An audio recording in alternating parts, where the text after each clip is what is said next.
Don't be afraid. Lock the doors.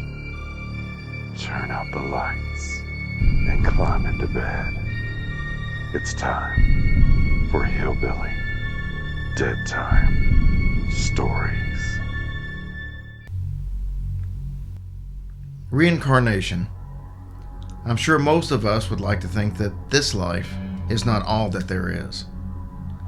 Scientists tell us that energy never dies. Energy is transferred back and forth endlessly, taking on many shapes and occupying several different dwellings. If this is the case, it shouldn't be much of a stretch to believe that when someone dies, it's only a matter of time before their soul ends up into another body.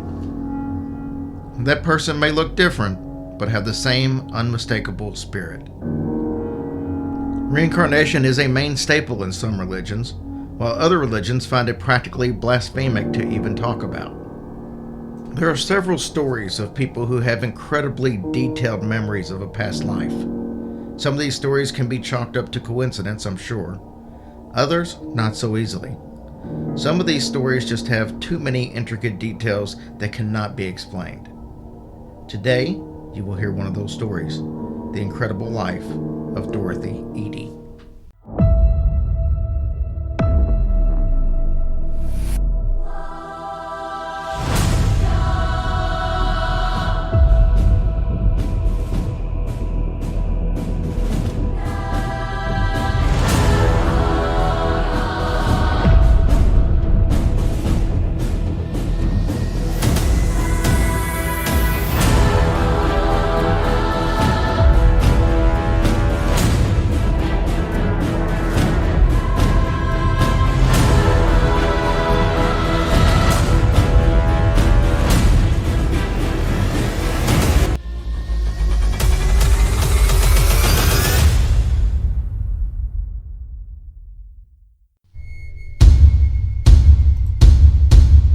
The year was 1903.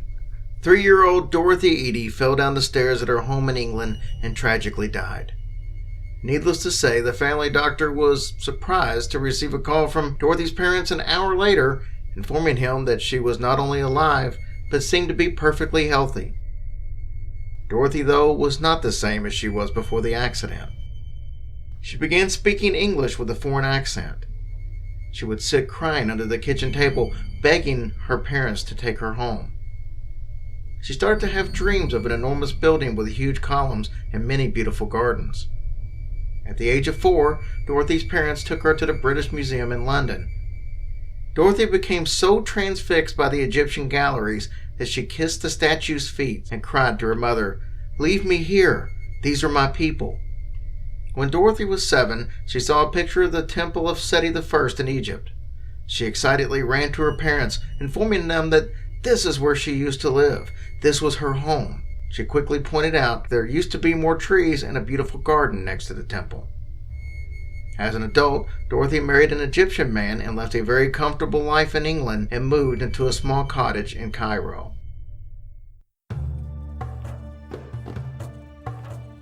There, she began to have mysterious dreams which revealed her true identity.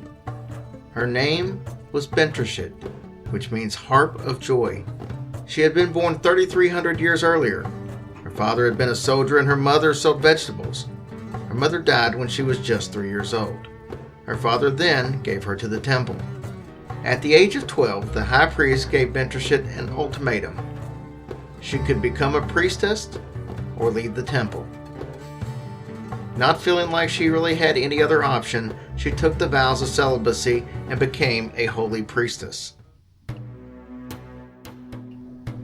It was at this point that Bentreshit met Pharaoh Seti I when he was overseeing the construction of the temple. The much older pharaoh was attracted to her youth and beauty. The couple started having a secret love affair that resulted in a pregnancy. Rumors of her pregnancy quickly spread around the temple. The penalty for breaking the holy vow of celibacy was death. To protect her beloved pharaoh from public humiliation, Bentreshit committed suicide.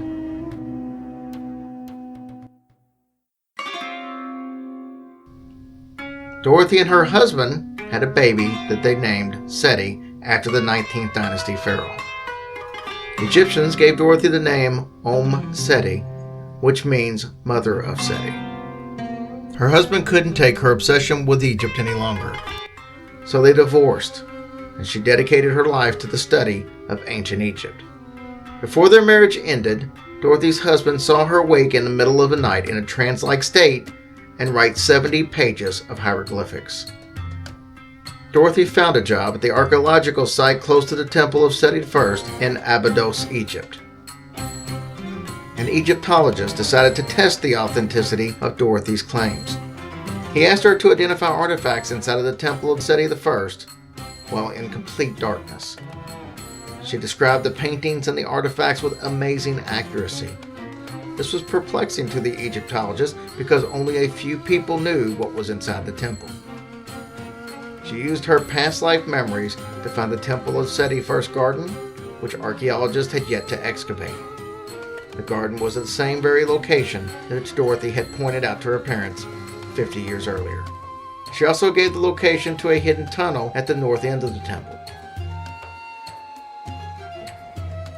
In 1956, Dorothy became the first woman to join the Antiquities Department of Abydos, one of Egypt's oldest cities. All leading Egyptologists took her opinions very seriously. Her immense knowledge solved many mysteries about the life of the ancient Egyptians. After she retired, her son Seti asked her to move with him to Kuwait, but she refused the offer. For her, there was only one place to die, in Egypt, near her temple.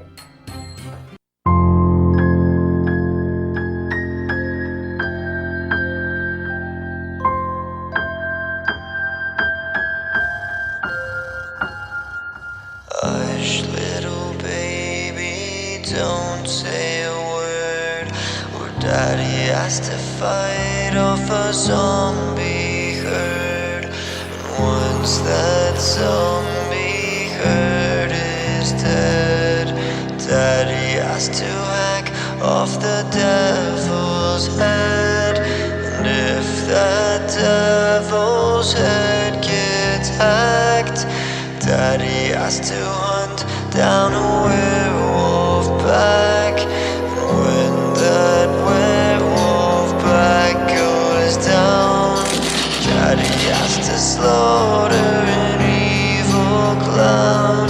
And after the evil clown is killed, Daddy has to take on a vampire guild.